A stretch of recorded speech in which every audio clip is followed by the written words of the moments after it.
Kabanata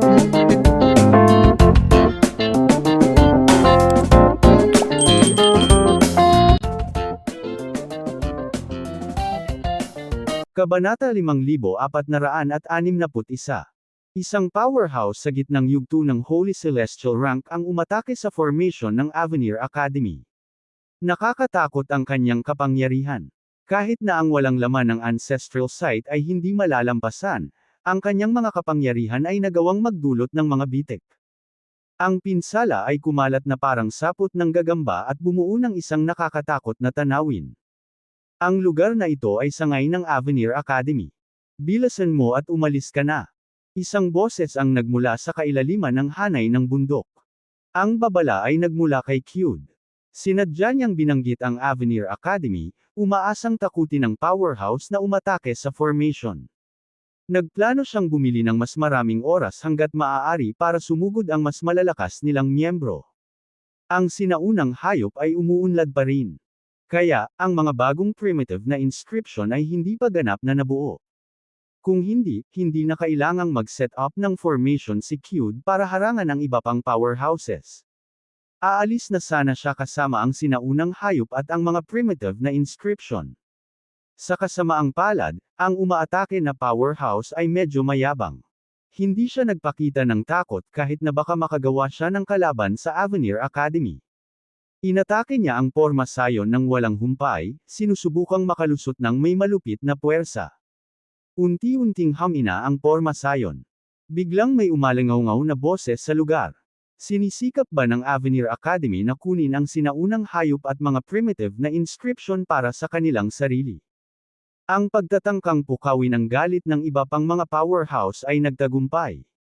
Kaagad pagkatapos, isa pang powerhouse sa Holy Celestial Rank ang tumama sa formation.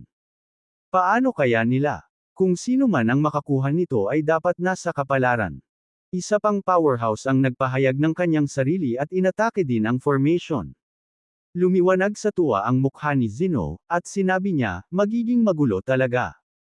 Kapag nangyari iyon, magkakaroon tayo ng pagkakataon. Kung mag-away sila, pabor sa atin. Ang mas matindi, mas mabuti. Doon lang tayo magkakaroon ng pagkakataon, pagsang-ayon ni James.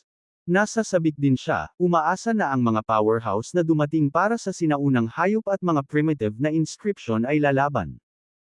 Ang formation na itinayo ng Avenir Academy ay dahan-daang nagpakita ng mga palatandaan ng pagkawatak-watak habang mas maraming powerhouse ang kumilos. Biglang lumitaw ang kakaibang tanawin sa kailaliman ng bulubundukin. Isang lilang liwanag na naglalaman ng mahiwagang kapangyarihan at mga prinsipyo ng langit at lupa ang pumailanglang sa kalangitan. May tuwang-tuwa na sumigaw, ang mga sinaunang inscription ay halos kompleto na. Boom! Ang Porma Sayon ay nabasag sa ilalim ng magkasanib na pag-atake ng maraming powerhouses. Matapos nilang maalis ang sagabal, agad silang umarangkada sa bulubundukin. Napabuntong hininga si Kyud at walang magawa, sa huli, hindi namin sila mapipigilan hanggang sa dumating ang aming mga powerhouse. Matapos masira ang formation, hindi na nag-aksaya ng oras si Kyud sa pag-ungol dito. Mabilis siyang sumugod sa kailaliman ng bulubundukin, umaasang magkakaroon siya ng pagkakataong makuha ang sinaunang hayop at ang mga primitive na inscription. Tumigil ka dyan. Isang nangingibabaw na boses ang nagmula sa kailaliman ng bulubundukin. Kaagad pagkatapos, isang malakas na kapangyarihan ang tumagos sa lugar. Sa ilalim ng matinding presyon, ang mga powerhouse sa lugar ay napilitang huminto sa kanilang mga landas. Sumugod din sina James at Zeno sa bulubundukin matapos sirain ang Porma Sayon.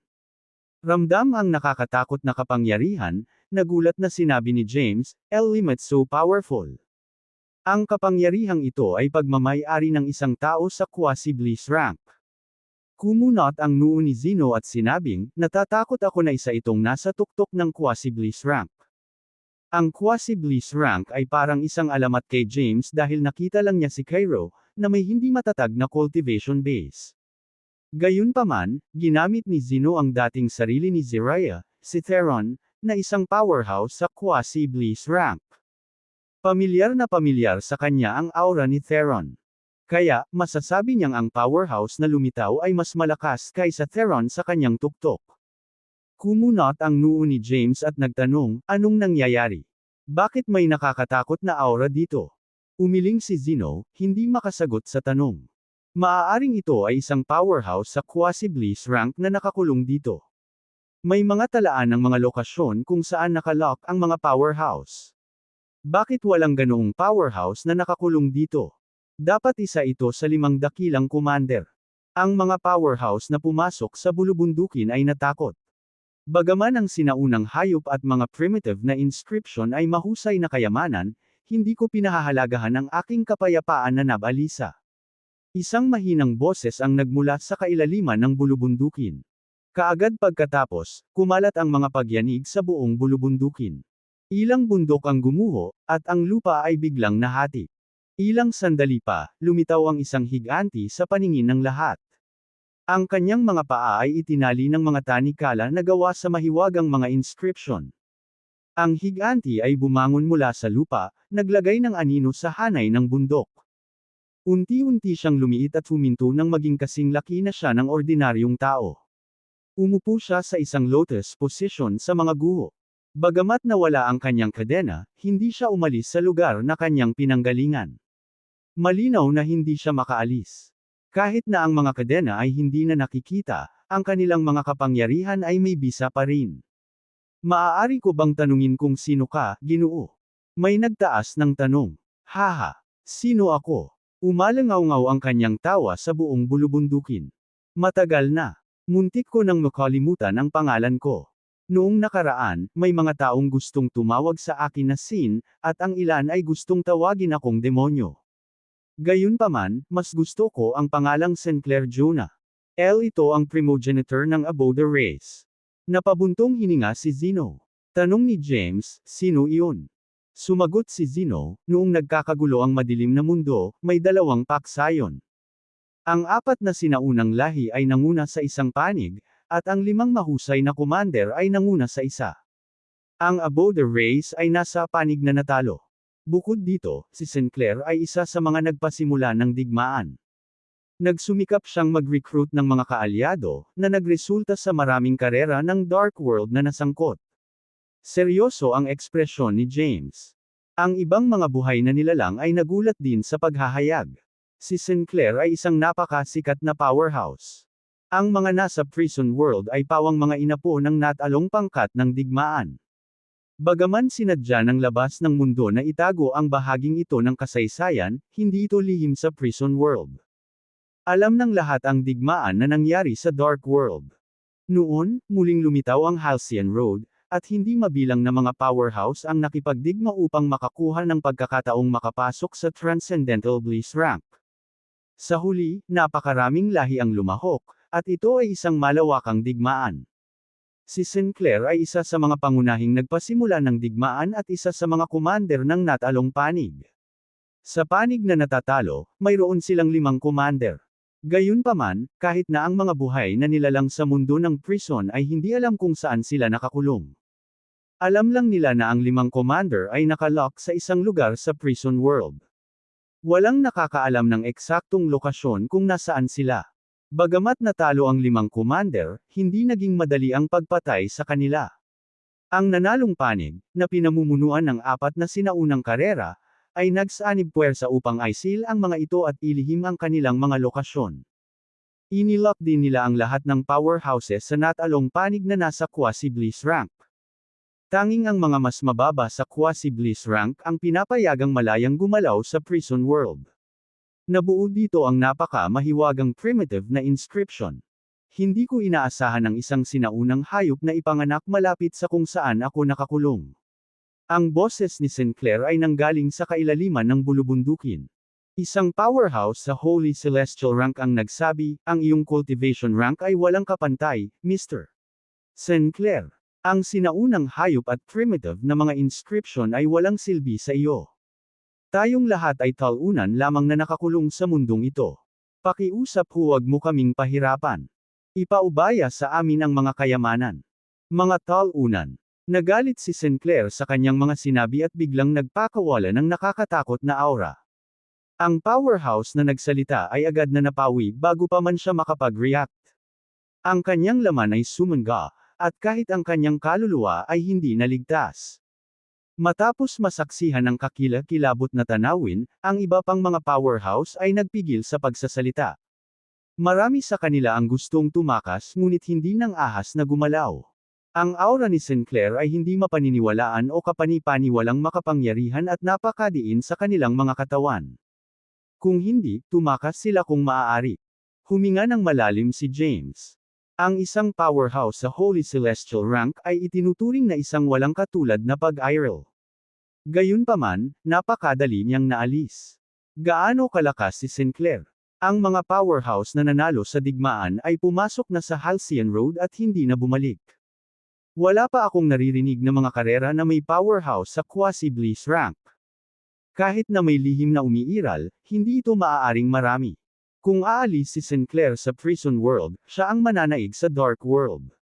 Lumingon si James kay Zeno at nagtanong, maaari ba nating iligtas ang mga taong ito mula sa mundo ng bilangguan? Sumagot si Zeno, huwag mo nang isipin iyon. Sila ay tinatakan sa mundong ito sa pamamagitan ng malalakas na tanikala. Ang porma sayon sa paligid ng Prison World ay hindi man lang maihahambing sa mga tanikala sa kanila. Bukod dito, pinapayagan lamang ng oil lamp ang pag-access sa Prison World. Hindi natin mailalabas ang mga bilanggo. Paano kung ilagay natin sila sa isang imbakan na kayamanan? Tapos mailabas natin sila ng hindi napapansin, mungkahi ni James. Pinaikit ni Zeno ang kanyang mga mata at sumagot, nakakainis ka. Sa palagay mo ba ay hindi ito isa sa alang-alang ng mga powerhouse na naglock sa kanila dito at gumawa ng mga countermeasures?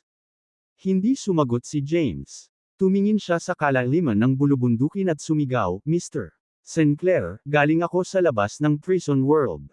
Nandito ako para iligtas ka. Napatingin agad ang lahat sa lugar sa direksyon ni James. Napaglabanan ni James ang presyon at tumalon sa langit. Pagkatapos, lumapit siya sa lugar kung saan nakakulong si Sinclair. Umupo siya sa isang bilog na bato na may hindi mabilang na mahiwagang mga inscription na nakaukit dito. Mabilis naman siyang sinundan ni Zeno. Pagkatapos lumitaw malapit sa Sinclair, sa wakas ay nakita na nila ang kanyang hitsura. Hindi masabi ni James kung ano ang hitsura ng kanyang orihinal na anyo mula sa malayo, ngunit ang kanyang anyo ng tao ay medyo mag-ara. Kahit na siya ay nakulong sa loob ng mahabang panahon, siya ay may magiliw na pag-uugali at mapang-api na aura. Kay galing ka sa labas ng mundo. Sinilip ni Sinclair si James pataas at pababa, pagkatapos ay mahinang sinabi, hindi mataas ang ranggo ng iyong cultivation, ngunit ang iyong pisikal na lakas ay kahanga-hanga. Kahit na galing ka sa labas, paano mo ako ililigtas? Seryosong sagot ni James, hanggat kaya ko ang lahat ng primitive na inscription ng Dark World, mapapalaya kita. Haha! Humagalpak ng tawa si Sinclair. Kabanata 5464. Ngumisi si Sinclair at tumingin kay James na parang tanga. Maging si Zeno ay nakaramdam ng pangalawang kamay na kahihiyan. Bagamat siya ay nasa mas mababang antas ng paglilinang kaysa sa kanyang nakaraang buhay, pinanatili niya ang kanyang mga alaala. Siya ay isang rune arts grandmaster na dalubhasa sa mga primitive na inscription at rune. Kaya naman, alam na alam niya ang pagiging komplikado ng mga primitive na inscription. Maaaring hindi lubos na mauunawaan ng isang tao ang mga primitive na inscription ng isang lahi, kahit na ginugol ng isang tao ang kanyang buong buhay sa pag-aaral ng mga ito. Gayunpaman, may ilang mga bihirang kaso kung saan ang mga henyong magsasaka ay maaaring makabisado ng dalawang primitive na inscription o higit pa. Ang mga nakakaunawa sa ilang uri ng primitive na mga inscription ay pambihirang pag-iral. Gayunpaman, sinabi ni James na gusto niyang matutunan ang lahat ng mga primitive na inscription ng Dark World. Walang mga ulat ng gayong tagumpay sa mga sinaunang teksto ng Dark World. Inamin ni Zeno na si James ay isang henyo sa pag-compile ng Genesis Path Scripture. Gayunpaman, binubuo lamang ito ng Genesis Paths ng mga eroplano sa labas at hindi maihahambing sa mga primitive na inscription. Ano ang nagbibigay sa iyo ng kumpiyansa para sabihing matututunan mo ang lahat ng primitive na inscription ng Dark World? Nasa Great Celestial rank ka lang. Tinitigan ni Sinclair si James. Hindi inintindi ni James ang pangungutya at mapang-ipong tingin ni Sinclair. Siya ay mahinahon na nagpatawag ng isang misteryosong pormasayon na binubuo ng Genesis inscription ng eroplano sa labas pati na rin ng glacis at mga primitive na inscription ng Flamme. Tumingin si Sinclair sa pormasayon ng may paghanga at sinabing, kahanga-hanga ka.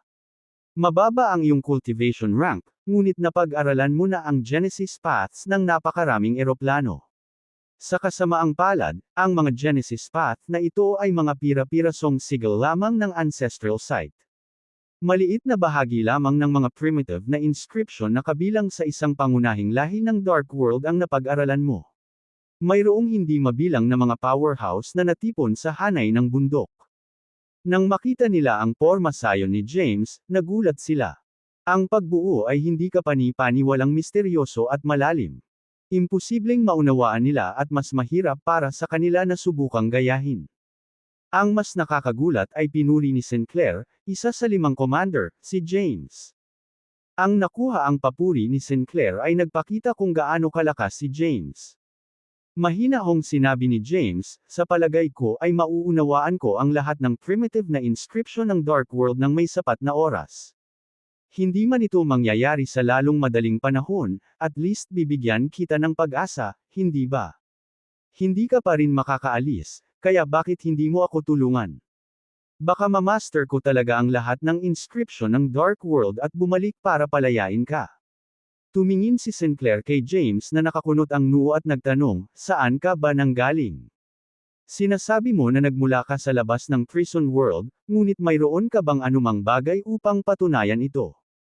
Ipinatawag ni James ang lampara ng langis at sinabi, ito ang ginamit ko sa pagpasok sa mundo ng bilangguan. Agad na naintindihan ni Sinclair ang sitwasyon matapos makita ang oil lamp. Tinanong niya, ang 4 na sinaunang lahi ay maaaring may walang katulad na mga powerhouse na nagbabantay sa isang mahalagang bagay. Paano mo nakuha? Pumasok ang The Heavenly Secrets Pavilion's Master sa quasi-bliss rank at ninakaw ang oil lamp. Gayunpaman, napilitan siyang muling magkatawang tao dahil siya ay malubhang nasugatan. Nakuha ko ang lampara ng langis ng nagkataon at napunta ako sa prison world para sa mga primitive na inscription ng Tellers, Sylvae, at Metala. Papayag ka bang tulungan ako? Totoong sinagot siya ni James, na sinasabi sa kanya ang tungkol sa Heavenly Secrets Pavilion, kung paano niya nakuha ang oil lamp at ang layunin niya sa pagpasok sa prison world. Pakiramdam niya ay mas madaling matupad ang kanyang layunin kung tutulungan siya ni Sinclair. Sinabi ni Sinclair, naramdaman ko ang mga primitive na inscription ng glacis at Flamme. Ang elemental primevals dati ay napakasikat sa Dark World. Gayunpaman, ang 5 elemento ay hindi magkatugma. Walang sino man ang nakal-inang ng 5 sa mga elemental powers ng sabay-sabay. Hindi na kontrol ng mga sumubok at namatay. Malaki ang potensyal mo. Ang mga primitive na inscription ng Abode the Race ay kapansin-pansin din at isa sa pinakamahusay sa Dark World. Matatanggap kita bilang alagad ko kung gusto mo.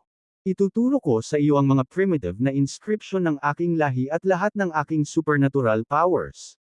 Hanggat nagsusumikap ka upang linangin ang mga ito, ikaw ay magiging isa sa mga pinakamalaking powerhouse ng Dark World. Kabanata 5465.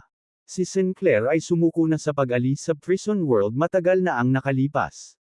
Noon, ang mga nagkaisa para ISIL siya ay mga powerhouse sa quasi-bliss rank. Bukod dito, sila ay mula sa iba't ibang lahi at bihasa sa kani-kanilang mga primitive na inscription. Hindi siya naniniwala na makukuha ni James ang kanilang mga primitive na inscription at makabisado ang mga ito. Gayunpaman, nagpakita si James ng malaking potensyal at pambihirang kakayahan sa pag-unawa. Ayaw ni Sinclair na mawala ang kanyang supernatural powers. Kaya naman, sinubukan niyang kunin si James bilang kanyang alagad.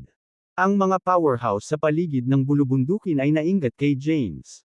Si Sinclair ay isang kilalang powerhouse noong sinaunang panahon. Ang pagmamana ng kanyang supernatural powers ay higit na mahalaga kaysa sa isang sinaunang hayop. Bagamat ang sinaunang halimaw ay ipinanganak kasama ng mga primitive na inscription, walang sino man ang makapaghuhula kung gaano kalakas ang primitive na mga inscription. Kung ang mga primitive na inscription ay makapangyarihan o mahina ay ganap na random. Hindi ako interesado sa mga primitive na inscription ng Abudas o sa iyong supernatural powers. Nagkaroon ako ng problema, kaya pumunta ako rito para kunin ang mga primitive na inscription ng Tellers, Sylvae, at Metala. Kailangan ko ang 5 elemental curses para pagalingin ang isang powerhouse. With him, I'll be able to ensure my safety for a while. Doon lang ako makakapagtanim ng mapayapa at patuloy na mag-improve, mahinahong sagot ni James. Tumingin si Sinclair kay James, naguguluhan sa sagot niya. Noong nakaraan, hindi mabilang na mga henyo ang mamamatay para maging mga alagad niya. Ngayong siya na ang nagkusa, siya ay tinanggihan. Naiintindihan mo ba kung ano ang nawala sa iyo, brat? Pinalampas mo ang pagkakataong duminahin ang Dark World, mataimtim na sabi ni Sinclair. Ha! Humalaklak si James at sinabing, sa aking potensyal, ang pangingibabaw sa madilim na mundo ay sandali lamang. Tiwala si James sa kanyang porma sayon. Ang mas primitive na mga inscription na kanyang pinagkadalubhasaan, mas magiging malakas ang pagbuo. But I'll gladly accept your race's primitive inscriptions if you'd still like to pass them to me kahit tinatanggihan ko ang offer, nakangiting sabi ni James. Ikaw. Napaawang ang labi ni Sinclair. Walang sino man ang nang-ahas na magsalita sa akin ng ganito noon pa man. Kahit na may lakas sila ng loob na gawin iyon, papatayin ko sila.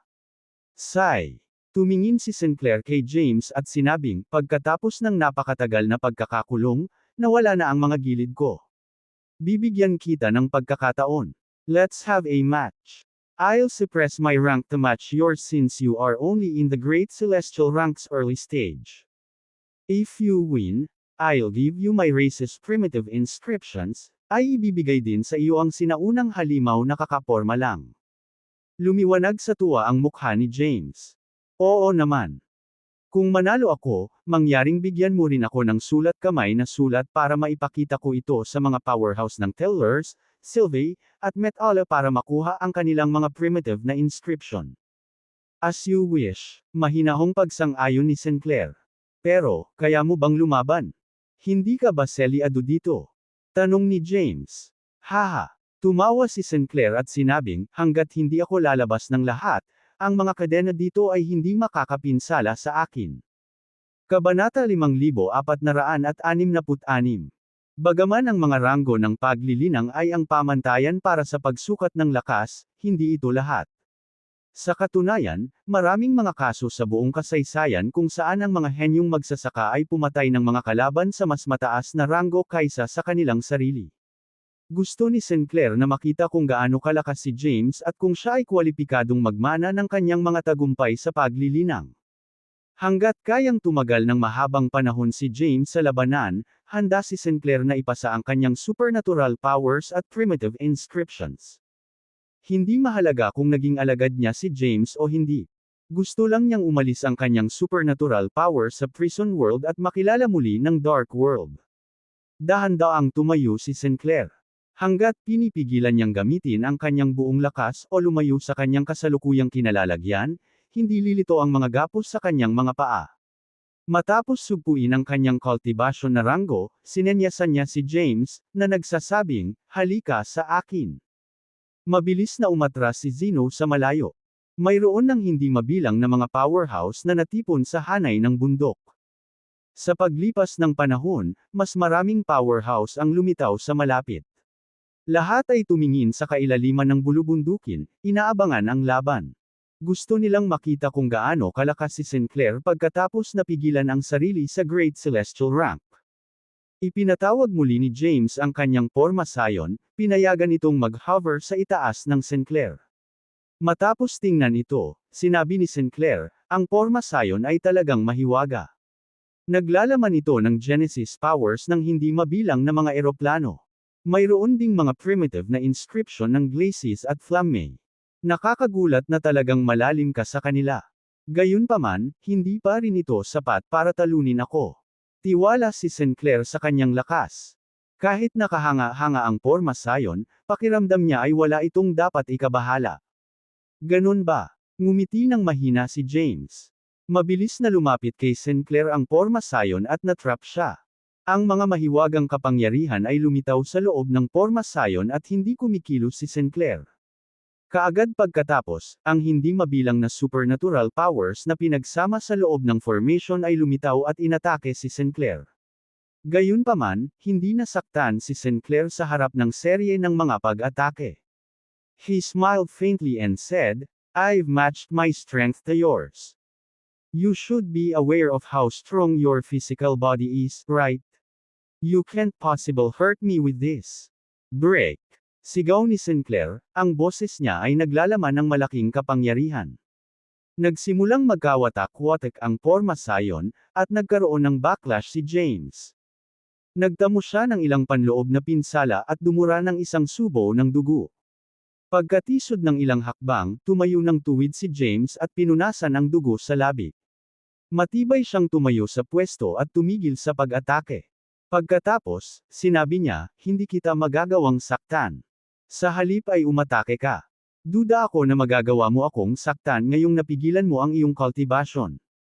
Matapos mabaigo si James na saktan si Sinclair, gusto niyang baguhin ang mga taktika. Naniniwala siya na hindi siya sasaktan ni Sinclair. Itinaas ni Sinclair ang kanyang kamay, at isang malakas na puwersa ang lumabas sa kanyang palad. Agad na nagpanik si James matapos maramdaman ang kapangyarihan at galit na sinabi, "Hold on.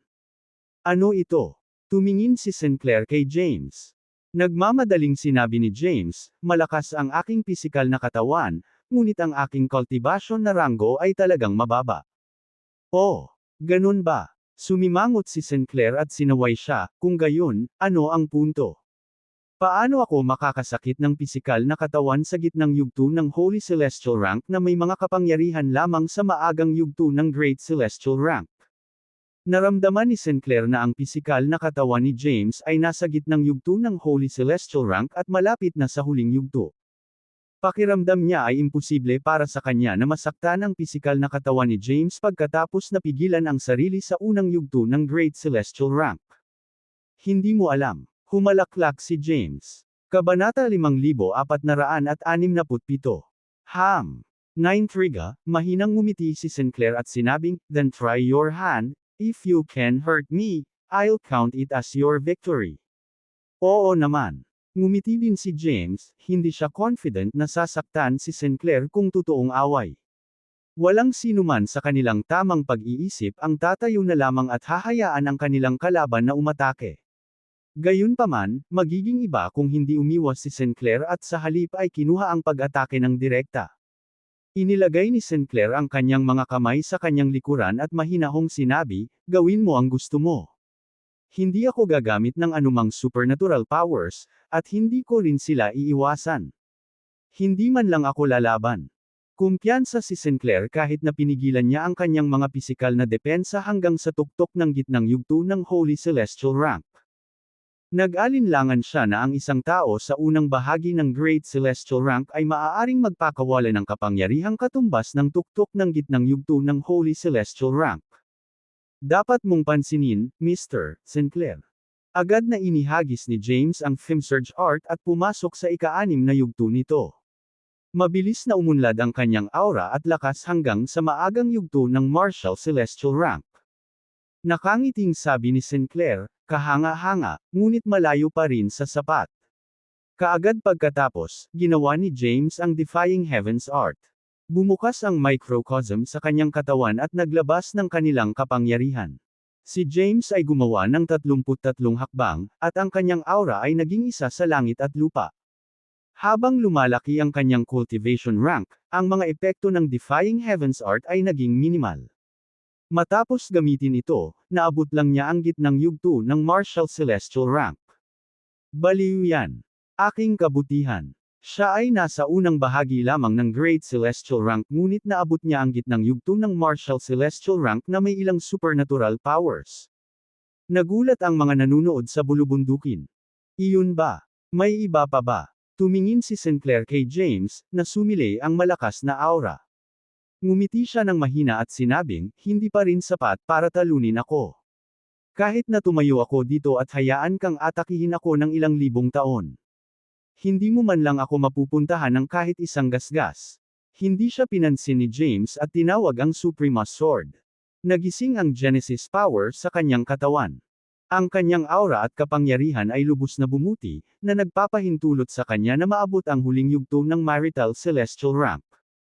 Tahimik na pinagmamasdan ni Sinclair si James. Nalampasan ni James ang kanyang inaasahan. Nagulat siya na ang isang tao sa maagang yugto ng Great Celestial Rank ay maaaring puwersahang umabot sa huling yugto ng Martial Celestial Rank na may ilang supernatural powers. Gayunpaman, ang kanyang pinabuting aura ay maaari lamang makitungo sa mga ordinaryong kalaban. Imposibleng manalo si James laban sa mga henyong powerhouse sa parehong ranggo. Ma'am, looking good, your aura is at the Martial Celestial Rank's late stage, gayunpaman, mahaba pa ang lalakbayin mo bago mo ako matalo. Maaari mo bang itaas ang iyong aura sa maagang yugto ng Holy Celestial Rank? Ngumiti si Sinclair at may kumpiyansang sinabi, kahit na maabot mo ang maagang yugto ng Holy Celestial Rank o kahit gitnang yugto na may higit pang supernatural powers, wala itong pagbabago. Hindi mo ako magagawang saktan.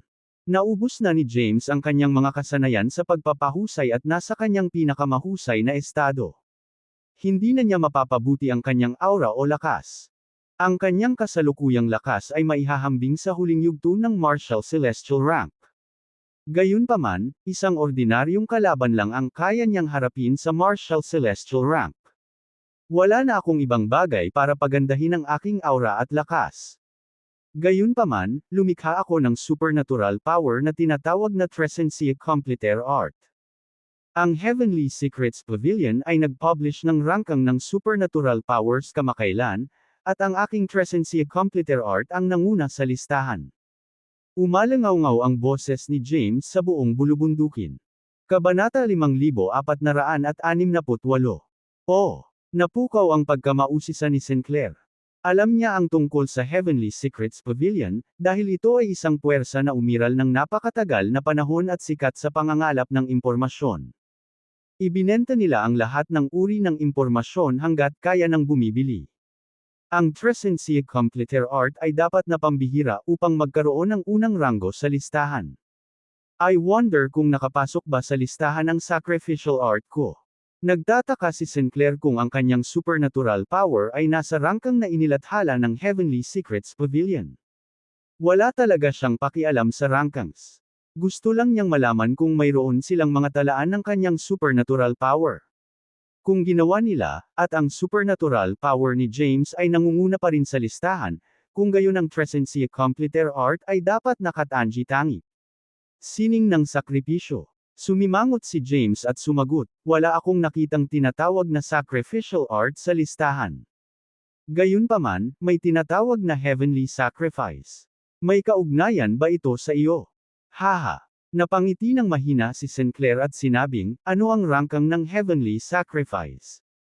Pang-anim, totoo namang sagot ni James. Pang-anim lang. Si Sinclair ay nagsuot ng isang bigong ekspresyon, maliwanag na hindi nasisiyahan sa pagraranggo. Siya ay umungol, ang Heavenly Secrets Pavilion ay tanga. Ang Heavenly Sacrifice ay ang pinakamahiwagang kasanayan sa sacrificial scripture. Paano ito naging ika-anim lamang? Hindi nila dapat maunawaan kung gaano ito kalakas. Naunawaan kaagad ni James na ang Heavenly Sacrifice ay isang supernatural power na nilikha ni Sinclair. Hindi na tinuloy ni Sinclair ang topic. Inilagay niya ang kanyang mga kamay sa likod niya at sinabing, go ahead, make your move. I'd like to see what your Trescentia Completaire Art is capable of. Sa sandaling iyon, isang anino ang lumitaw sa itaas ng porma sayon at unti-unting kinuha ang hitsura ni James. Ipinatawag ni James ang kanyang nakaraang porma. Ang kanyang nakaraang anyo ay lalakas at mas malaki habang tumataas ang kanyang kultibasyon na ranggo. Ito ay may misteryosong kapangyarihan na hindi kabilang sa kanilang kasalukuyang panahon at mula sa malayong nakaraan. Nagulat si Sinclair nang maramdaman ang pagpapakita ng dating anyo ni James at ang kapangyarihan nito. Ito ay kapangyarihan mula sa nakaraan. Hindi pa tapos si James at ipinatawag ang kanyang future form sa ibaba ng formation. Kapangyarihan mula sa hinaharap. Kumunot ang noo ni Sinclair. Sa sandaling iyon, sumanib ang porma sayon sa katawan ni James. Lahat ng pinagkadalubhasaan niya hanggang ngayon, kasama ang kanyang mga inscription pati na rin ang kapangyarihan ng kanyang katawan, dugo, at kaluluwa, ay nagsama-sama upang bumuo ng isang bagong puwersa. Sumanib sa kanya ang nakaraan at hinaharap na anyo ni James. Gayunpaman, hindi sila ganap na nakipag-ugnay sa kanya. Sa halip, nanatili silang parang spectral clone sa tabi ni James.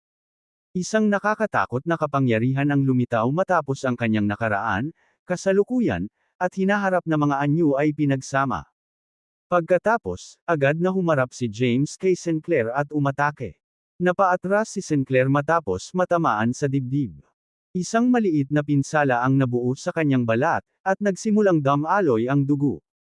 Matapos matagumpay na maitama ang suntok, umatras si James sa malayo.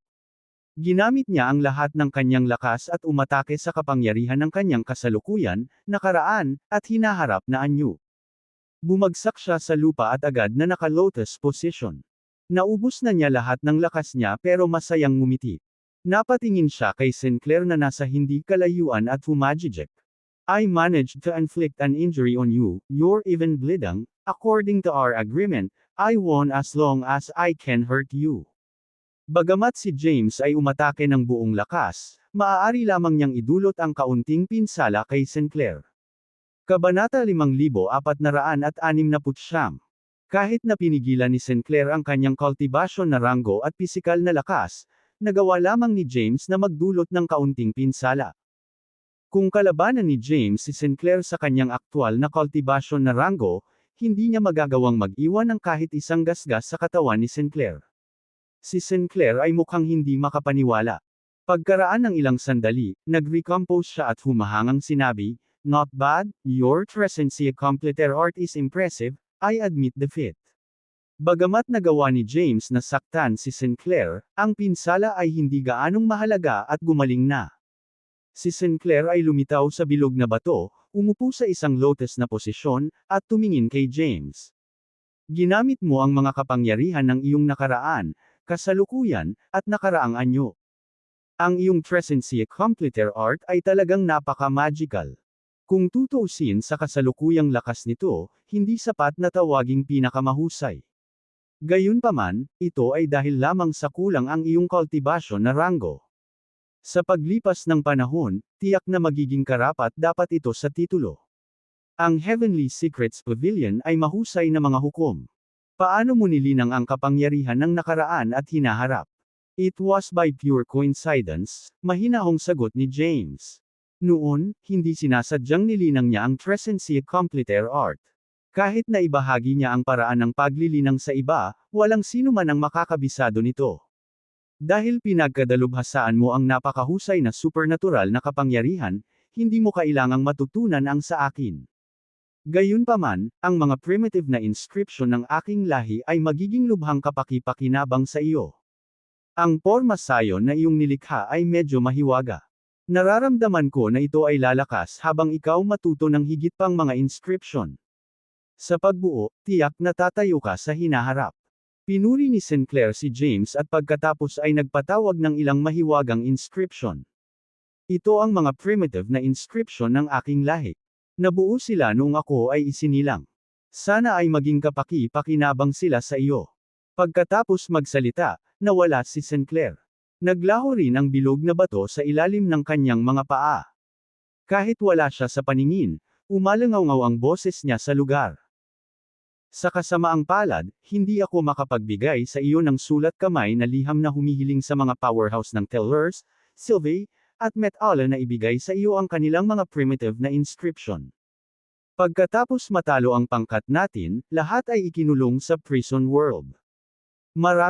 Malabong sundin nila ang aking mga utos at ibigay sa iyo ang kanilang mga primitive na inscription. Ikaw na mismo ang mag-isip nito. Ang boses ni Sinclair ay unti-unting nawala at nawala. Tiningnan ni James ang mga primitive na inscription ng Abode Race sa kanyang harapan at inilagay ang mga ito.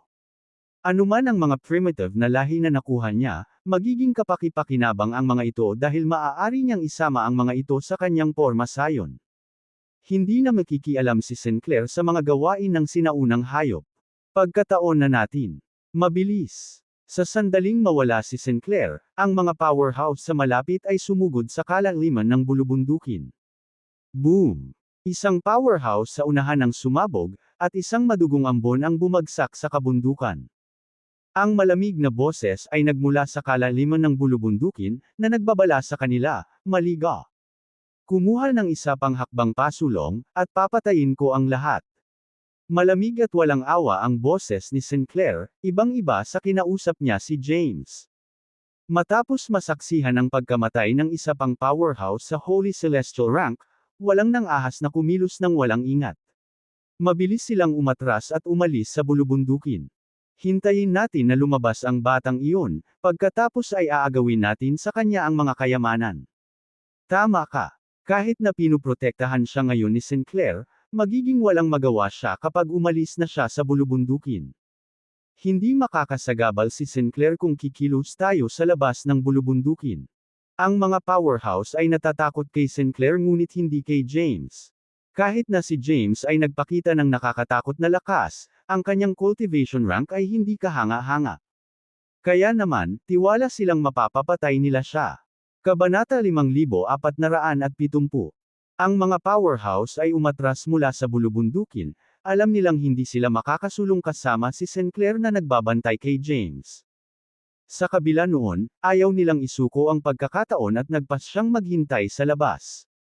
Bukod dito, nakuha ni James ang mga primitive na inscription ng Abode race, na mga dakilang kayamanan din. Bilang karagdagan, ang supernatural power ni James ay hindi kapani-paniwalang malakas.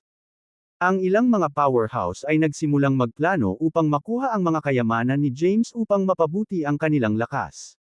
Nakahinga si James matapos umatras ang iba pang mga powerhouse. Ngayon, maaari siyang tumuon sa pagbawi ng kanyang lakas. Matapos maibalik ang kanyang lakas, maaari niyang hanapin ang mga buon sa hanay ng bundok.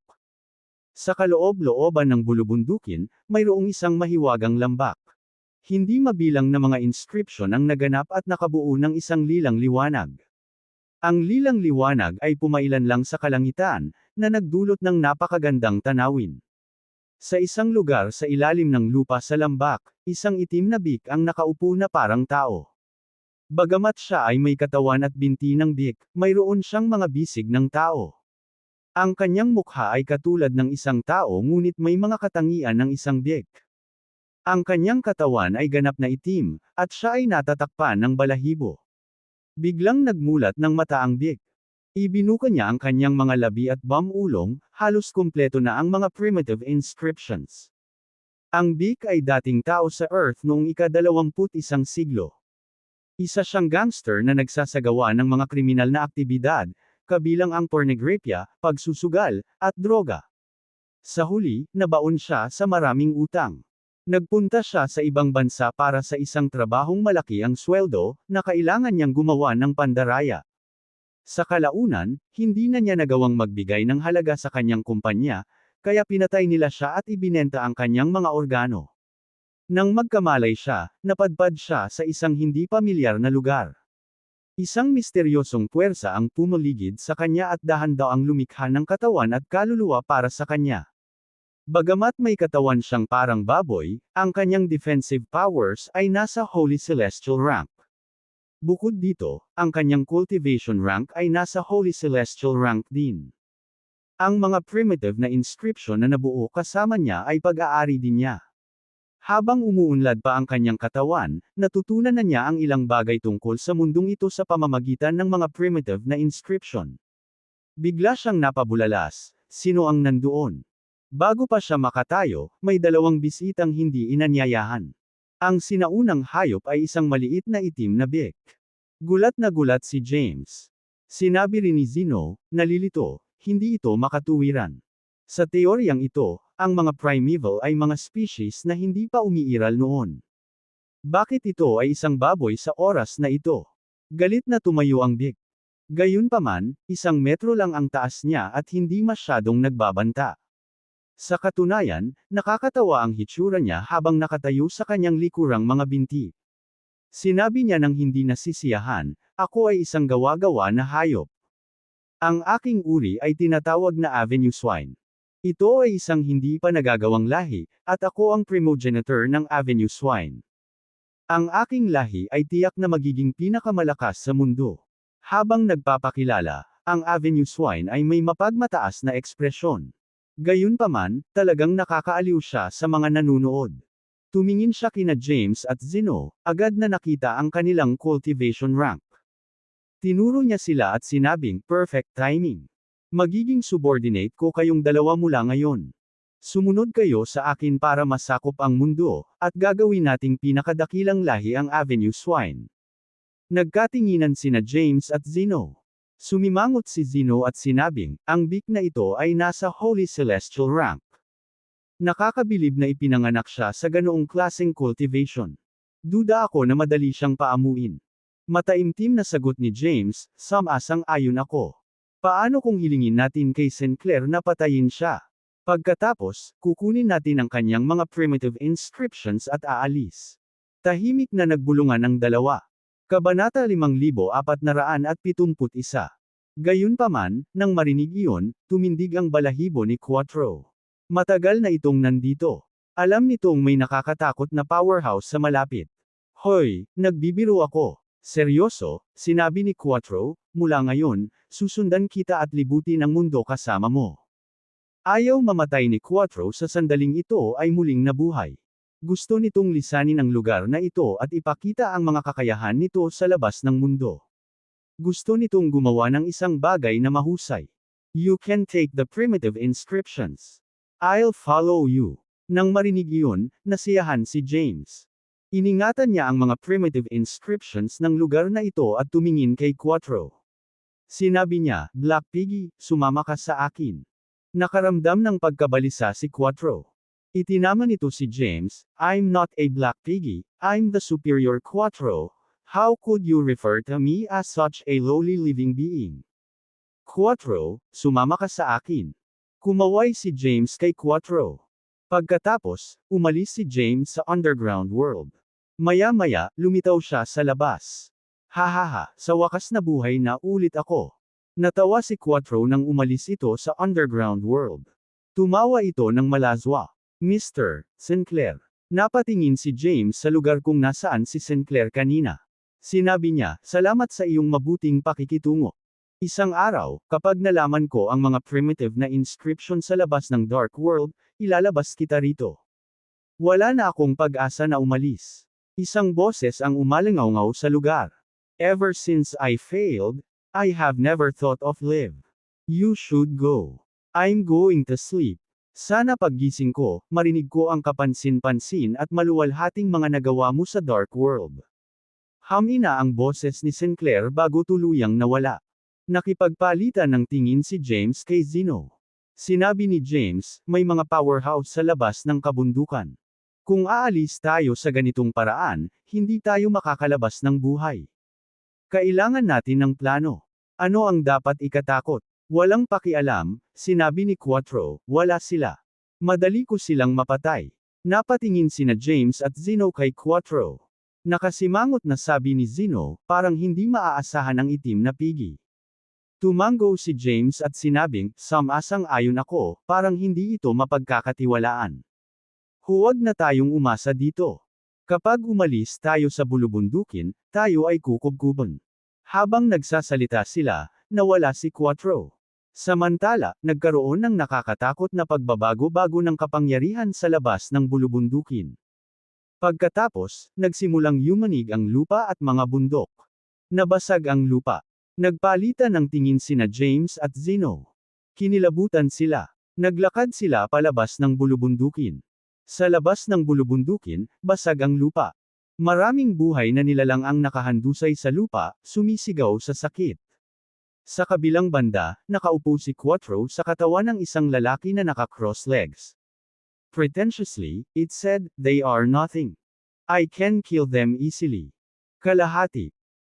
James gave Quattro a thumbs up and praised, you're amazing. Alam niya kung gaano kalakas ang mga nabubuhay na nilalang na iyon.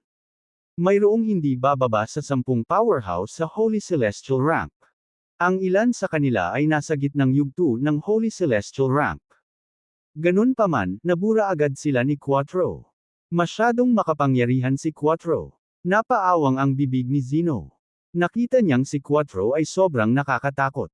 Hoy! Sa isang iglap, humarap si Quattro kay James at nagtanong, ano ang relasyon mo sa taong nasa loob ng bundok? Kabanata 5472.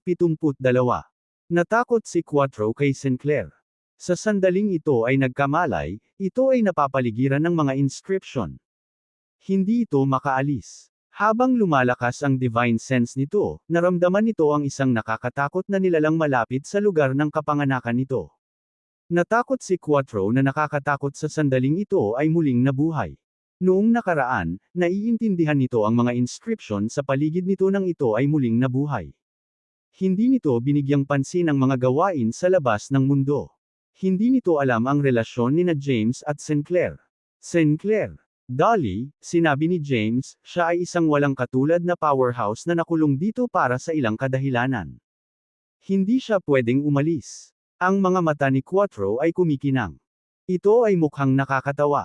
Kaya niya. Sinulyapan ni James si Quattro at sinabing, kaya lang ay ayaw niyang umalis dahil sa ilang bagay. Ang kanyang lakas sa paglilinang ay napakalakas. Walang anuman sa langit at lupa ang maaaring bitag sa kanya. Nag-aalala si James na si Quattro, nang walang pagpigil ni Sinclair, ay magdudulot ng gulo at mawalan ng kontrol. Nakikita ko, tugon ni Quattro. Tumingin si James kay Quattro at nagtanong, may iba pa ba? Hindi. Saglit na nag-iisip, sinabi ni Quattro, nga pala, maaari mo bang sabihin sa akin kung anong uri ng mundo ito? May alaala si Quattro sa nakaraang buhay nito. Alam nitong hindi kasiya siya ang dati nitong buhay.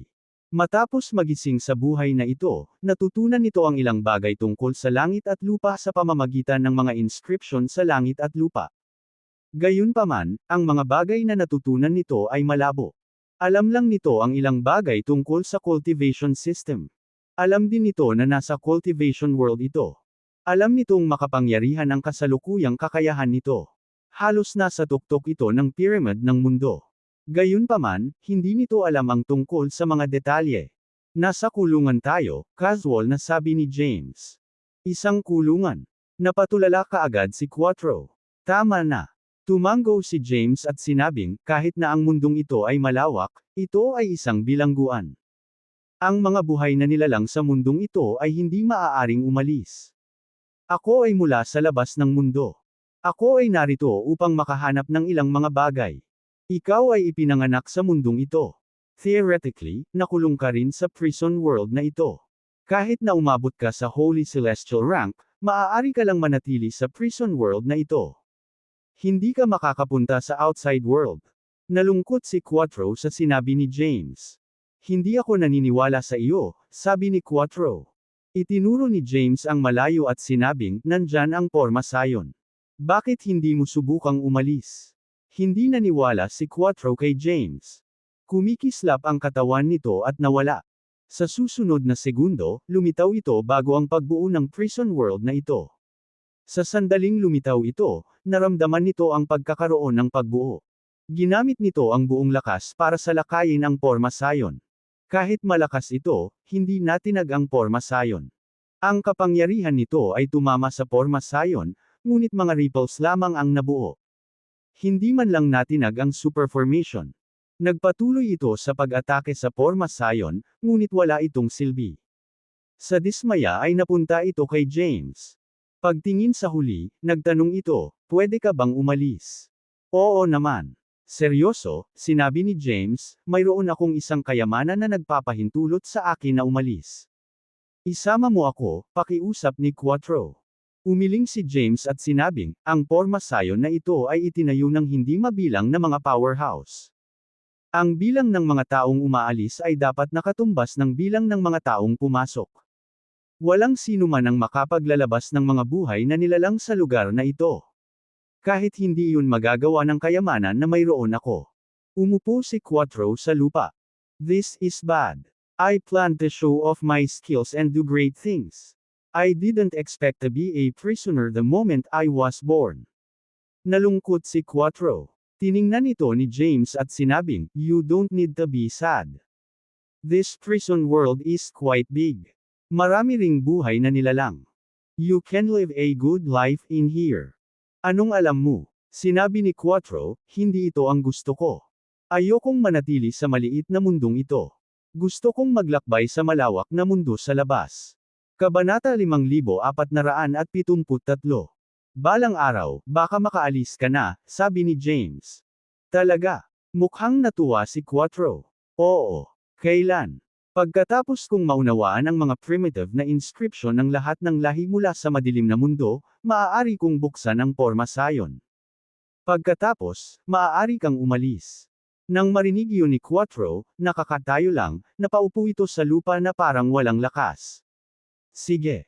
Let's go na. Nagmarcha pasulong si James. Mayroon na siyang mga primitive na inscription, kabilang ang mga primitive na inscription ng Abode race. Marami siyang nakamit sa paglalakbay na ito sa Dunhamvale World. Agad namang tumayo si Quattro at sumunod sa likod ni James. Bumalik si James sa dati niyang tinutuluyan. Thea, I'm back, sigaw ni James bago pumasok sa residence. Gayunpaman, pagkatapos pumasok sa looban, hindi niya nakita si Thea. Hindi niya maramdaman ang aura ni Thea sa espiritual na bundok na ito. Anong nangyayari? Nasaan siya? Kumunot ang noo ni James. Sinubukan niyang kontakan si Thea. Gayunpaman, ang inscription na ibinigay niya kay Thea dati ay walang reaksyon. Walang nangyari. Noon lang siya nakaramdam ng kakaiba. Ikinumpas niya ang kanyang kamay, at maraming inscription ang lumabas. Naka-display ang mga nangyari dito. Isang eksena ang lumitaw. Ang eksenang nililinang ni Thea pagkaalis ni James. Pagkatapos, isang elder ang nagpakita at tinatakan si Thea. Binuhat niya si Thea. Blade Master ng Mount Grinch. Naging mabigat ang ekspresyon ni James. He clenched his fists. He had murderous intent. Sumulyap siya kay Zeno at itinuro, gusto kong malaman ang lahat tungkol kay Grinch. Hindi ako ang iyong subordinate at runner. Hindi masaya si Zeno. Bamulong siya ng ilang salita. Nang tingnan niya ang ekspresyon ni James, wala siyang ibang sinabi. Sa halip, hinanap niya ang impormasyon ni Grinch. Mabilis siyang bumalik nang siya ay umalis. Kamusta? Tanong ni James na may mabigat na ekspresyon. Sinabi ni Zeno, si Grinch ay isang orthodox sa prison world. Siya ang Panginoon ng Mount Grinch. Ang kanyang cultivation rank ay nasa gitnang yugto ng Holy Celestial rank. Ang kanyang sword path ay kakaiba. Bagamat hindi siya ang pinakamalakas sa prison world, hindi siya isang taong buhay na nilalang na maglalakas loob na pukawin. Ginang yugto ng Holy Celestial rank. Kumunot ang noo ni James. Pagkatapos, tumingin siya kay Quattro at sinabing, Black Piggy, tulungan mo ako. Hindi. Umupo si Quattro sa isang upuan at naka-cross legs. Kumain ito ng lila na espiritual na prutas na parang hindi bagay sa kanya ang sitwasyon. Dolly, sabi nito, ang asawa mo ang kinuha, hindi ang akin. I'm not helping unless you give her to me for one night after I rescue her. Sumabog ang galit sa katawan ni James. Galit ka ba?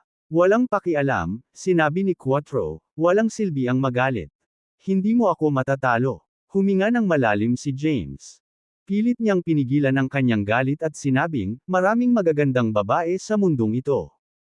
Kung tutulungan mo akong patayin si Grinch at iligtas si Thea, magpapakilala ako sa iyo ng ilang magagandang babae. Gusto ko ang mga inscription ni Mr. Sinclair. Sinamantala ni Quattro ang pagkakataon para makipag-ayos. Dito, ikanaway ni James ang kanyang kamay, at lumabas ang mga inscription na ibinigay sa kanya ni Sinclair. Lumitaw sila sa harap ni Quattro. Siyempre, ang mga inscription ay mga replika na nilikha ni James. Pinananatili pa rin ni James ang mga primitive na inscription ng Abode race. Masaya, iningatan ni Quattro ang mga inscription at sinabing, Grinch is nothing. I can kill him with a flick of my finger. Kabanata 5474. Ang mga kilos ni Quattro ay naiinis sa mga nakapaligid dito. Gayunpaman, ito ay malakas, kaya walang magawa si James dito. Maaari lamang siyang sumang-ayon at ibigay kay Quattro ang mga inscription ng lahing Aboda. Pumunta tayo sa Mount Grinch, malakas na sabi ni Quattro. Matapos kunin ng Blade Master ng Mount Grinch si Thea, inalagaan niya itong mabuti. Nanatili sila sa Mount Grinch. Nasa isang manor sila sa likod ng Mount Grinch. Tinataka ng Blade Master ng Mount Grinch ang cultivation ni Thea. Naglagay din siya ng porma sayon sa palibot ng patio. Bukod doon, hindi niya pinaghigpitan ang kalayaan nito. Umupo si Thea sa lounge ng courtyard. Sa mabigat na ekspresyon, tumingin siya sa kasuklam-suklam na matanda. Mukha siyang naiinis. Hoy, hindi ka makakatakas. Nasa Mount Grinch tayo. You're on my turf. Kahit sirain mo ang selyo, hindi ka makakaalis. Kung sinira ko ang selyo para sa iyo, dapat kang manatili dito ng masunurin at linangin. Sa iyong potensyal, mabilis na tataas ang iyong ranggo ng paglilinang. Pagkatapos, mabibigyan mo ako ng kapangyarihan. Nagsimulang makipag-ayos si Grinch kay Thea. Sa kasamaang palad, hindi pinakinggan ni Thea ang kanyang mga salita. Ngumuso lamang siya. Smack! Nagtaas ng kamay si Grinch at sinampal si Thea, na wala ang ngiti niya. Sa mabigat na ekspresyon, sinabi niya, dapat mong malaman kung ano ang makakabuti para sa iyo. Hinayaan kitang maging madam ng Mount Grinch dahil mataas ang tingin ko sa iyo. Sa totoo lang, wala ka. Alipin ka lang. Ikaw isa lamang akong kasangkapan upang madagdagan ang aking kapangyarihan. Pinandilatan ni Thea si Grinch nang walang sinasabi. Bibigyan kita ng isa pang pagkakataon na mag-isip tungkol dito. Kung hindi ka pumayag, magtatanam ako ng sigaw sa iyong katawan. Buburahin ko ang iyong kaluluwa at gagawin kitang papay, pagbabanta ng Blade Master ng Mount Grinch. Ito ang huling paraan. Hindi niya gusto ang mga bagay na mauwi sa ganitong paraan. Gusto niya ng buhay na magandang babae. Gusto niya ng maalalahanin, madamdamin, at mapanindigan na magandang babae. Gusto rin niya ng tapat na babae. Ayaw niya ng manika at naglalakad na zombie. Ngayong naging ganito na ang sitwasyon, wala nang pagpipilian si Thea. Ang tanging bagay na maaari niyang gawin ngayon ay upang makakuha ng ilang oras. Gayunpaman, nag-aalala siya. Ang Blade Master ng Mount Grinch ay makapangyarihan. Ang kanyang cultivation rank ay nasa gitnang yugto ng Holy Celestial rank. Kahit dumating si James, hindi siya ang kakampi ni Grinch.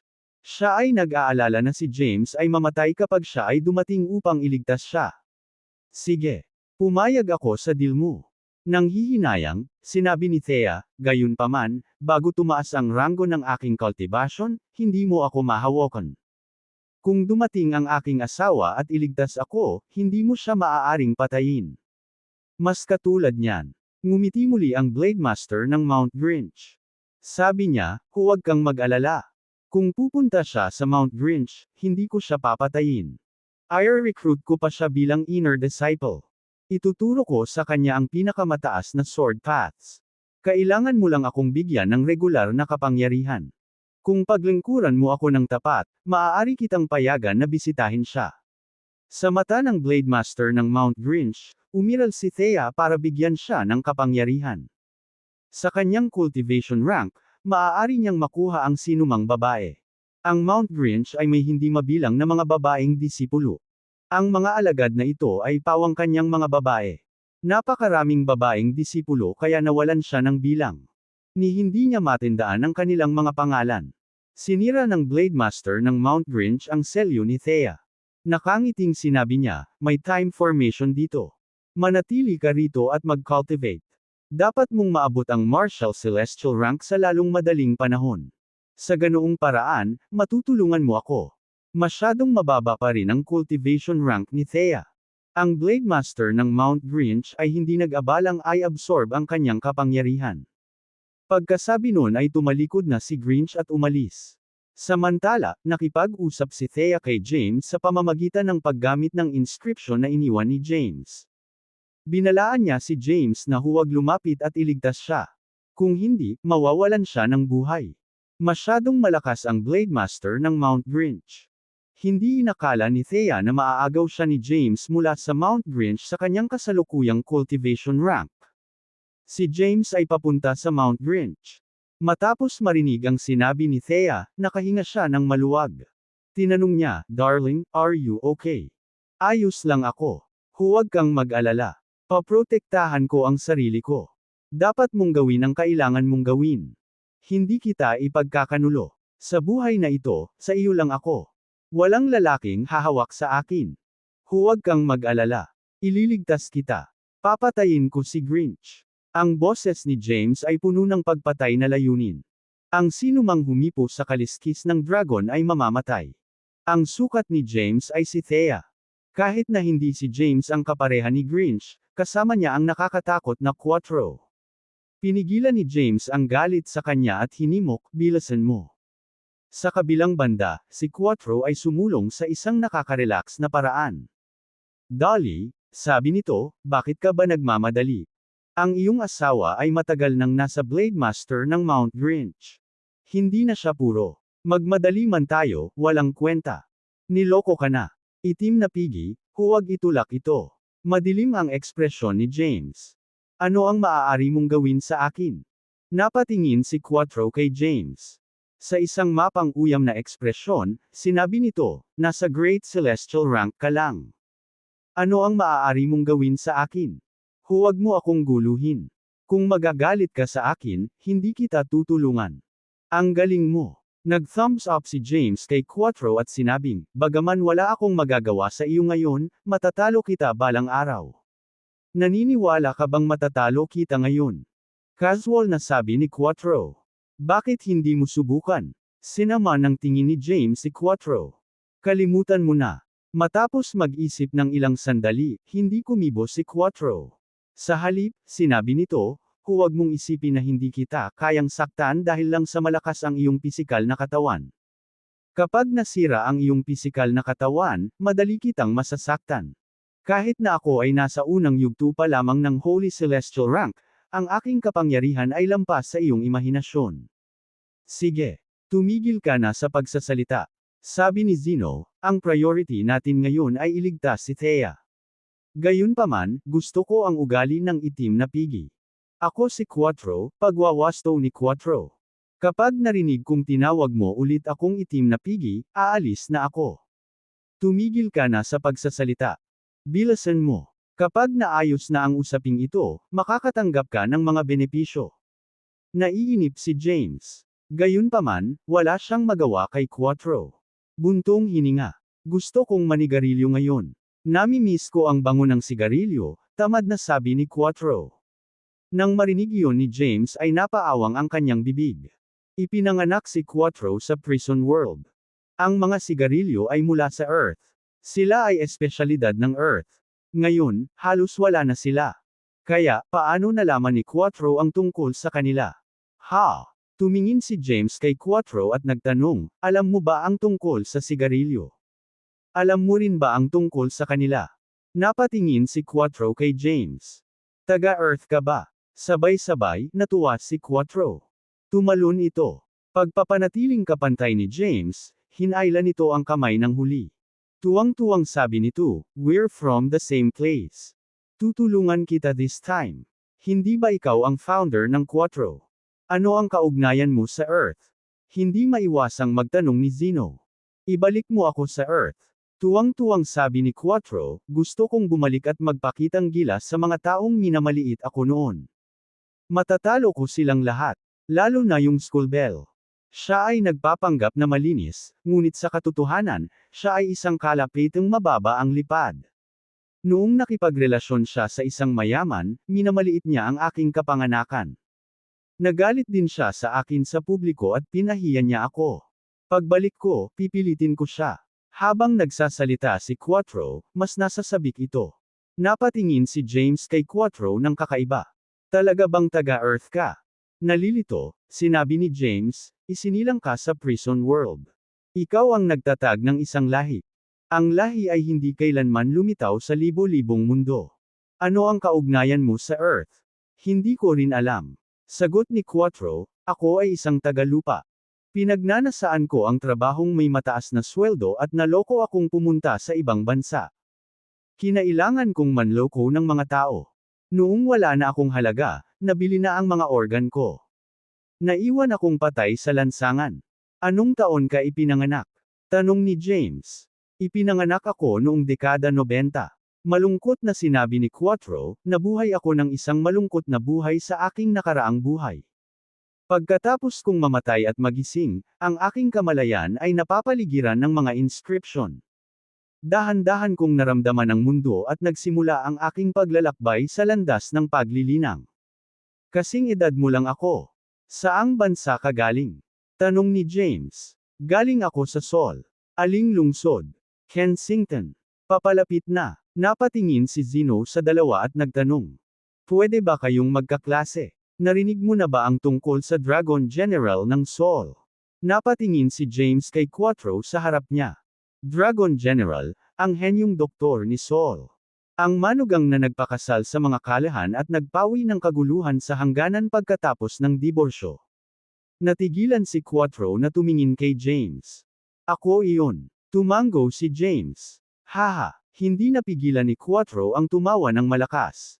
Tapos, tinaas niya yung paa niya at sinipa si James. Malakas ang kanyang sipa. Kahit na ang pisikal na katawan ni James ay hindi magagapi, napadpad siya. Marahas na bumagsak ang kanyang katawan sa lupa sa di kalayuan at nadurog ang isang bahagi ng bulubundukin. Ikaw. Sa matinding kahirapan, umakyat si James mula sa pagkasira. Wala lang. Sabi ni Quattro, sa dati kong buhay, hinangaan kita. Ikaw yung taong kinaiinggitan ko. Ngayong mas malakas na ako sayo, gusto kitang i-bully. Hehe. Ang sarap sa pakiramdam.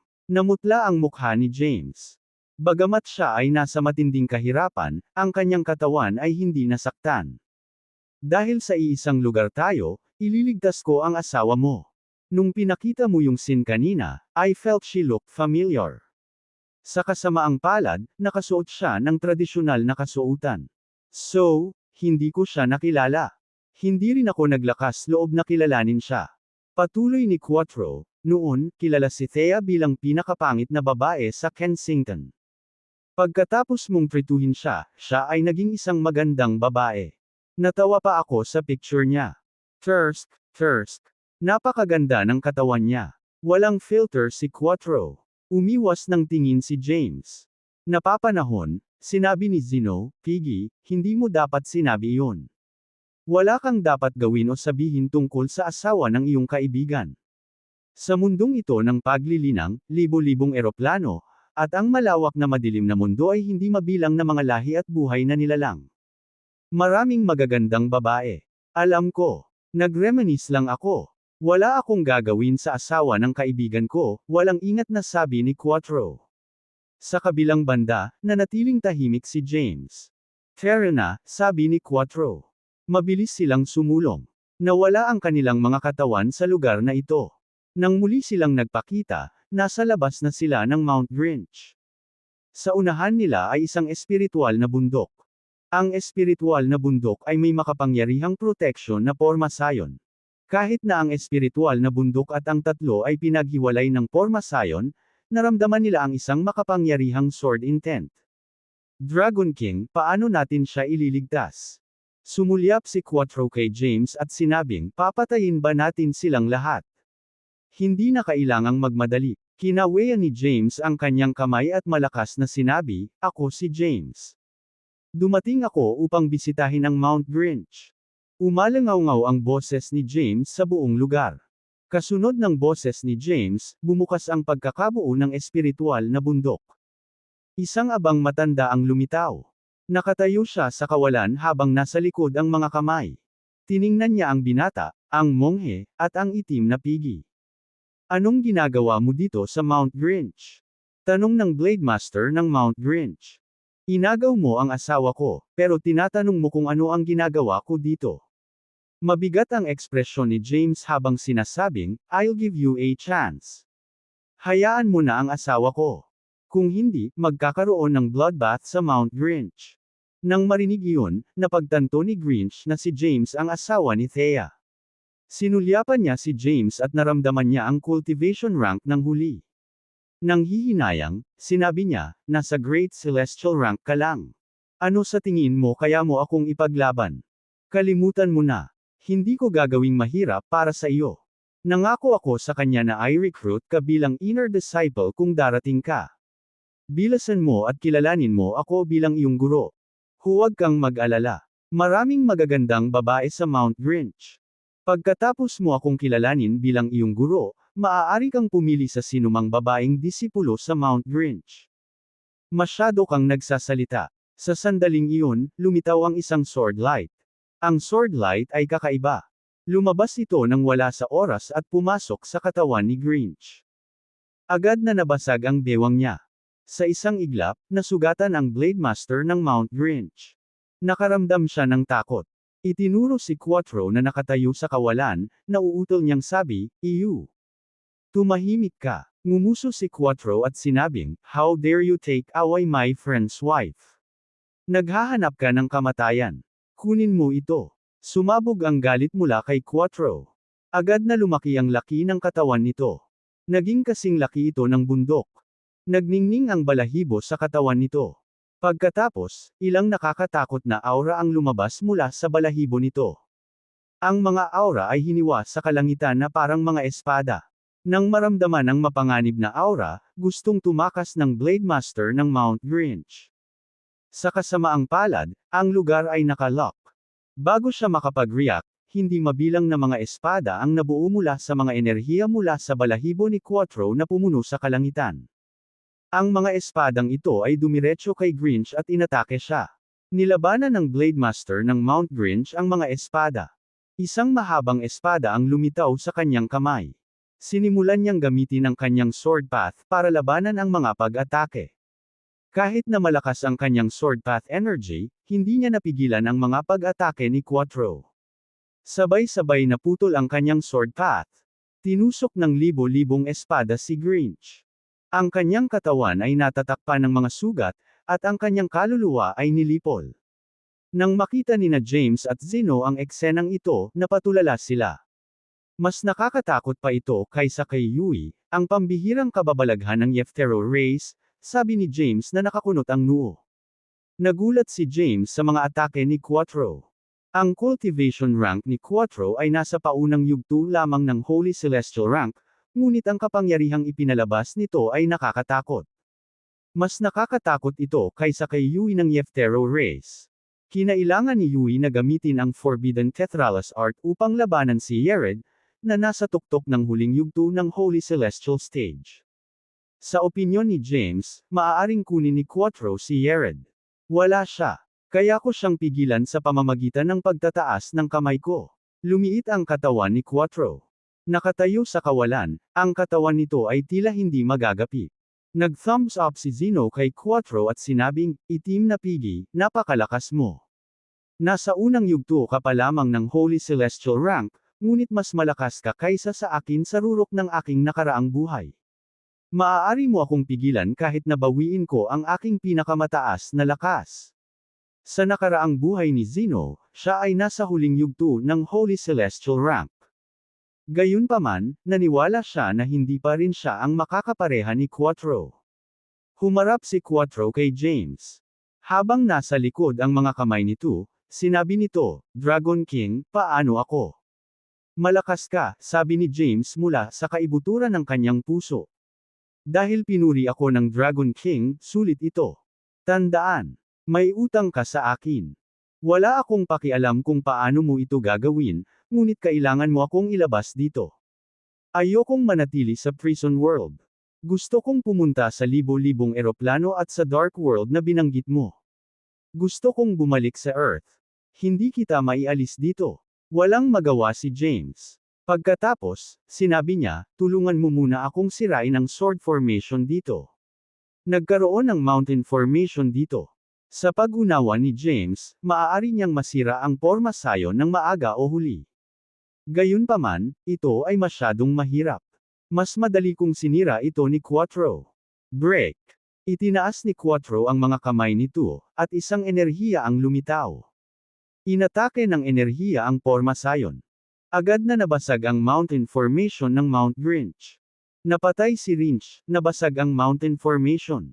Sinamantala ni Thea ang pagkakataon na lumabas sa time formation. "Honey." Nagmamadaling lumapit si Thea kay James. Humarap ito sa kanya at niyakap siya. "Ligtas ka na ngayon." Niyakap ni James si Thea at hinaplos ang itim nitong buhok. Anya, I'm sorry for my carelessness. Kung alam ko lang na ganito ang mangyayari, sinama na sana kita. Hoy, huwag kang mag-love-dovey sa harap ko. Hindi ito kinaya ni Quattro. Noon lang binitawan ni Thea si James. Tumingin siya kay Quattro sa harap niya at nagtanong, sino ito? Bago pa makapagsalita si James, tumalon si Quattro sa eye level ni Thea. Inabot nito ang kamay, ngumiti ito at sinabing, MS. Thea, ako si Quattro, ang primogenitor ng Avenue Swine. Nang marinig ni Thea kung paano siya hinarap ni Quattro, natarante siya.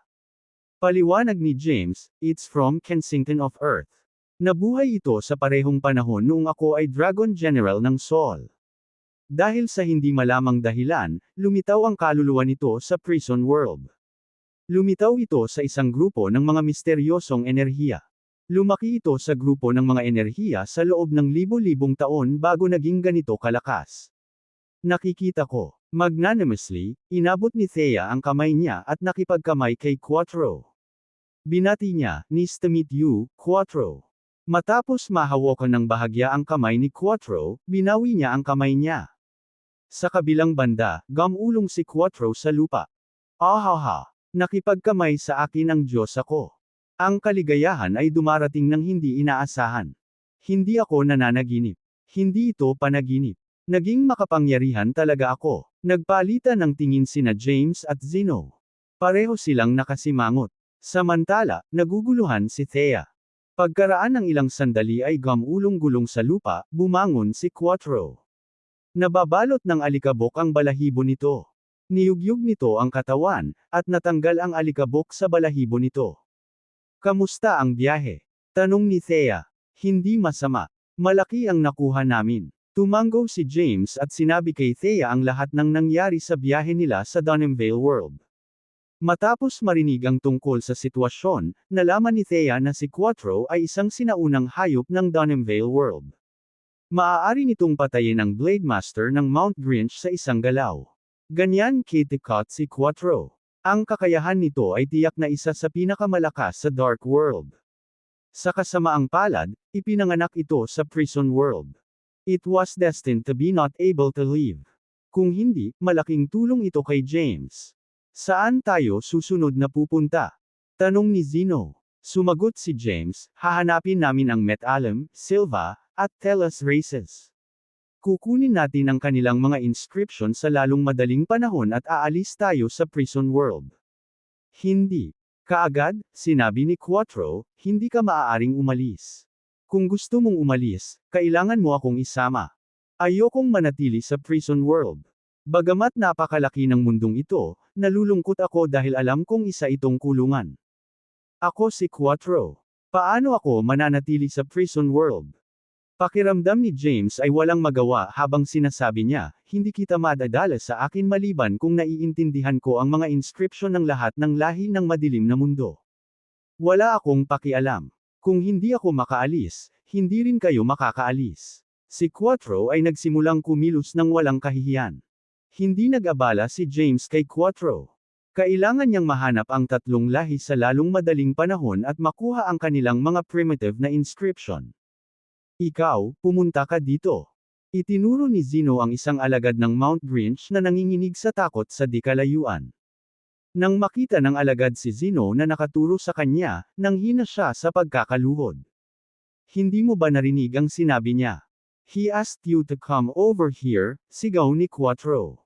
Ang malakas na boses ni Quattro ay nagulat sa alagad ng Mount Grinch. Nagmamadaling lumapit ang alagad. Na may takot na ekspresyon, sinabi niya, may maitutulong ba ako? Tanong ni Zeno, alam mo ba ang tungkol sa Met-Alum, Silva, at Telas races? Nasaan sila? Ang disipulo ng Mount Grinch ay hindi nag-aksaya anumang oras. Kaagad, sinabi niya ang impormasyong alam niya tungkol sa tatlong karera. Sa mga elemental primevals, ang Met-Alum, Silva, at Telas races ay nasa panig ni Sinclair. Sa kanilang mga karera ay may mga buhay na nilalang sa quasi-bliss rank. Gayunpaman, ang mga nabubuhay na nilalang na ito sa quasi-bliss rank ay tinatakan at ikinulong. Ang tatlong karera ay makapangyarihan sa prison world. Matapos malaman ang impormasyong ito, umalis si James at ang iba pa. Ang Luminara City ay isang maunlad na lungsod sa Prison World. Ito ay itinuturing na pangunahing lugar ng Prison World. Maraming espiritual na bundok malapit sa lungsod ng Luminara. Ang mga espiritual na bundok na ito ay inookupahan ng ilang makapangyarihang primevals. Ang mga espiritual na bundok ng Met-Alam, Silva, at Telas Races ay malapit sa lungsod ng Luminara. Sa labas ng Luminara City, isang mag-asawa, isang monghe, at isang itim na baboy ang nagpakita. Hindi nakakagulat na ito ang pangunahing lugar ng Prison World. Napakaraming primitive inscription sigil dito. Matapos maramdaman ang paligid, hindi maiwasan ni James na mabigla. Oo, sinabi ni Zeno, ito ang pangunahing bahagi ng Prison World. Ang Prison World ay dating isang ancestral site. Lahat ng lahi ay isinilang sa ancestral site. Sa tuwing ipinanganak ang isang lahi, lilito ang isang primitive na inscription. Bagamat ang mga primitive na inscription na ito ay kinuha ng mga lahi, ilang pira-pirasong sigil ng inscription ang maiiwan. Sa paglipas ng panahon, ang bilang ng mga fragmented inscription sigils dito ay tataas. Hindi interesado si Quattro sa lahat ng ito. Napatingin ito sa paligid. Nang makakita ng ilang magagandang babae, sumipol ito. Nang makita ang katakot-takot na kilos ni Quattro, hindi maiwasan ni Zeno na paalalahanan ito. Black Piggy, nasa Luminara City tayo, ang pangunahing lugar ng Prison World. Maraming primeval ang nakatira sa malapit, kaya maraming powerhouses dito. Alam kong makapangyarihan ka, ngunit hindi ka magagapi. Huwag kumilos ng walang ingat. Kung sasaktan mo ang nakababatang henerasyon ng isang powerhouse, ito ay magiging mahirap. Hindi ko kailangan na ipaalala mo sa akin. Alam ko yun. Gayun din, binabalaan kita sa huling pagkakataon. Tawagin mo akong Quattro. Nalungkot si Quattro. Pagkaraan ng ilang sandali sa pagsasama-sama, naunawaan ni James ang personalidad ni Quattro. Si Quattro ay hindi isang seryosong nilalang. Sige. Punta tayo sa syudad.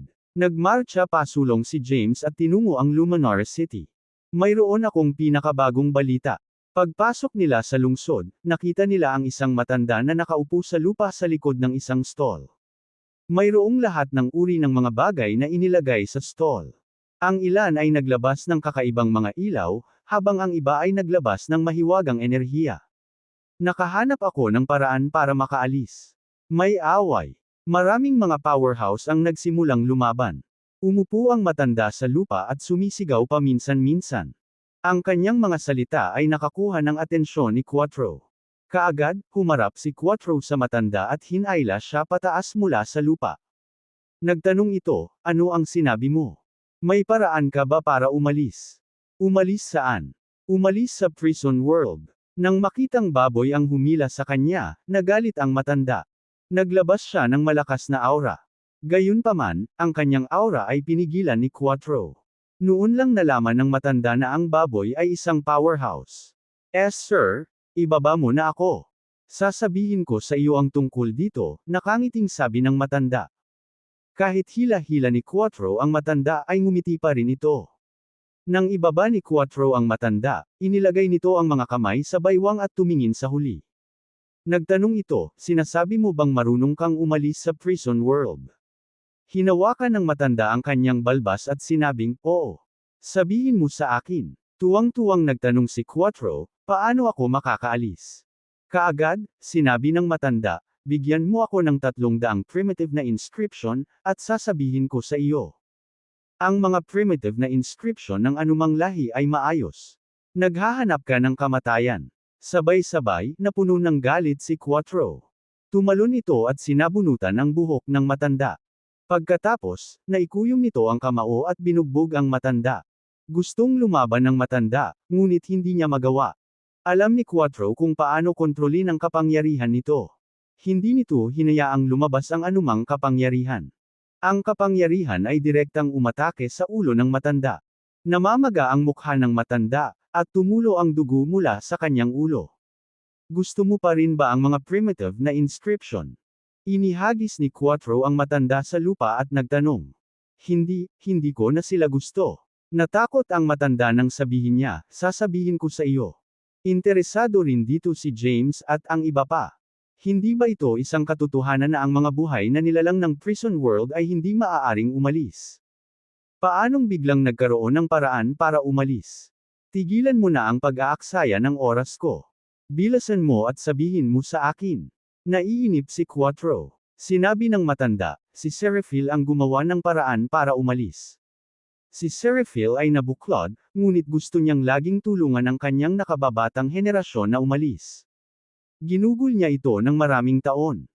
Tinipon niya ang lahat ng nabubuhay na nilalang ng Fat Ascribe sect at gumugol ng hindi mabilang na mga kayamanan upang lumikha ng Boundary Breaker Rune na hindi pinansin ang lahat ng porma sayon. Gayunpaman, sa sandaling nalikha ang Boundary Breaker Rune, kumalat ang balita, at nalaman ito ng maraming puwersa at lahi. Ngayon, nagtipon sila sa Eminence Academy para ipaglaban ang lugar ng pinakamalakas sa mundo. Kung sino ang magiging pinakamalakas ay makakakuha ng Boundary Breaker Rune na lumalampas sa lahat ng porma sayon. Sa ganoong paraan, makakaalis sila sa prison world. Matapos marinig ang sinabi ng matanda, napagtanto ni James na may dahilan para maging pinakamalakas ang laban sa mundo.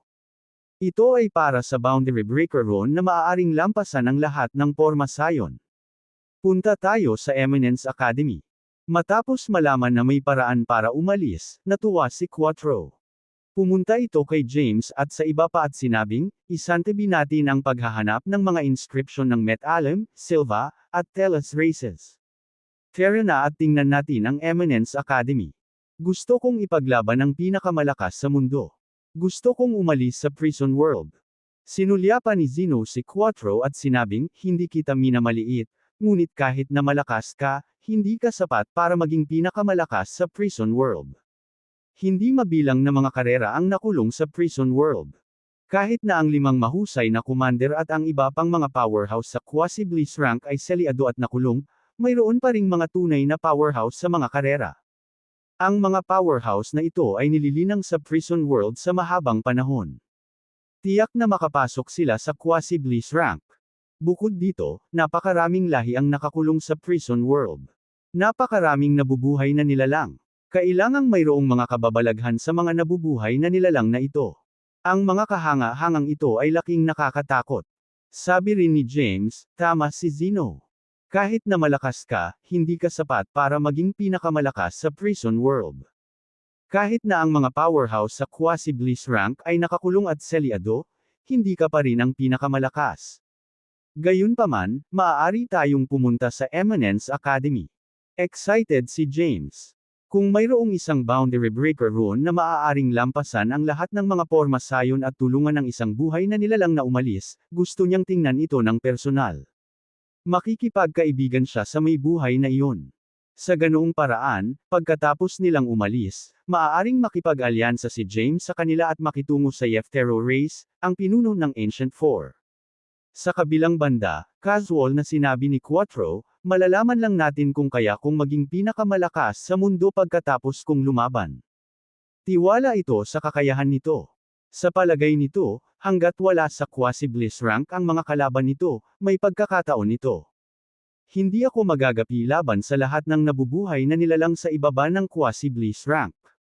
Makakatali ako sa isang buhay na nilalang sa Quasi-Bliss rank, walang kahihiyang sabi ni Quattro. Punta tayo sa Eminence Academy pagkatapos, sabi ni James. Nais niyang labanan ng Yeftero race higit sa lahat dahil kay Thea. Ngayong nasa tabi na niya si Thea, hindi na siya nagmamadaling umalis. Dahil hindi naman siya nagmamadali, nagpa siyang tingnan ang Eminence Academy. At saka, nasa prison world siya. Mayroong hindi mabilang na mga sigil ng inscription dito.